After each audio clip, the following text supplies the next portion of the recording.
படத்தில் நடிக்க அட்வான்ஸ் வாங்கிய விவகாரம் தொடர்பான வழக்கில் நடிகர் ரவிமோகன் 5,90,00,000 ரூபாய்க்கான சொத்து ஆவணங்களை தாக்கல் செய்ய உயர்நீதிமன்றம் உத்தரவிட்டுள்ளது.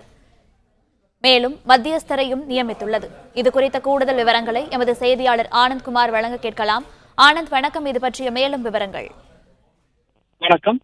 படத்தில் நடிப்பதற்காக பெற்ற 6 கோடி ரூபாய் முன் பணத்தை திரும்பித் தர நடிகர் ரவிமோகனுக்கு உத்தரவிட வேண்டும் என கோரி baby touch gold universal private limited நிறுவனத்தின் சார்பில் சென்னை உயர்நீதிமன்றத்தில் மனு தாக்கல் செய்யப்பட்டது. அதேபோல் கொடுத்த கால்ஷீட்டை படத்தை தயாரிக்காமல் தனக்கு ஏற்பட்ட இழப்பிற்காக 9 கோடி ரூபாய் இழப்பீடு வழங்க பேபி டச் கோல்ட் யூனிவர்சல் நிறுவனத்திற்கு உத்தரவிட வேண்டும் என கோரி ரவிமோகன் தரப்பில் மனு தாக்கல் செய்யப்பட்டது. இந்த 2 மனுக்களும் நீதிபதி அப்துல் குத்தூஸ் முன்பாக இன்று விசாரணைக்கு வந்தது. அப்போது வழக்கு விசாரித்த நீதிபதி இந்த வழக்கின் மூலமாக எதிர்மறையான விளம்பரம் தான் ஏற்படும் எனவும் அதற்கு பதிலாக பணத்தை திருப்பி கொடுத்து விடலாம் என ரவிமோகன் தரப்பிற்கு நீதிபதி கேள்வி எழுப்பினார். இதற்கு பதிலளித்த ரவிமோகன் தரப்பு வழக்கறிஞர் கார்த்திகை பாலன் வழக்கில் தாங்கள் தரப்பு நியாயத்தை முன்வைக்க விரும்புவதாக கூறினார். மேலும் அவர் அடுத்த படத்தில் நடிக்கும் பொழுது பணத்தை திருப்பி அளிப்பதாக கூறியதை தயாரிப்பு நிறுவனம் ஏற்கவில்லை எனவும் கொடுத்த கால்ஷீட்டையும் பயன்படுத்தவில்லை எனவும் கூறினார்.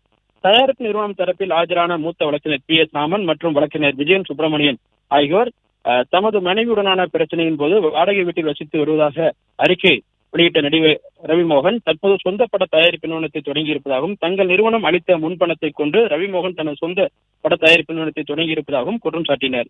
இதனையடுத்து இரு தரப்பும் பிரச்சனையை பேசி தீர்ப்பதற்காக மத்தியஸ்தர் நியமிப்பதாக தெரிவித்த நீதிபதி 9 கோடி ரூபாய் இழப்பீடு வேண்டும் எனவும் வேறு படங்களில் வெளியிடவும் பேபி டச் யூனிவர்சல் நிறுவனத்திற்கு தடை விதிக்க வேண்டும் என கோரிய ரவிமோகன் தாக்கல் செய்த மனுவை தள்ளுபடி செய்வதாக நீதிபதி உத்தரவிட்டார். மேலும் 5,90,00,000 ரூபாய் சொத்து உத்தரவாதத்தை நடிகர் ரவிமோகன் தாக்கல் செய்ய உத்தரவிட்ட நீதிபதி இந்த உத்தரவை நிறைவேற்றுவது தொடர்பாக 4 வாரங்களில் அறிக்கை தாக்கல் செய்ய வேண்டும் என உத்தரவிட்டு விசாரணையை தள்ளி வைத்துள்ளார்.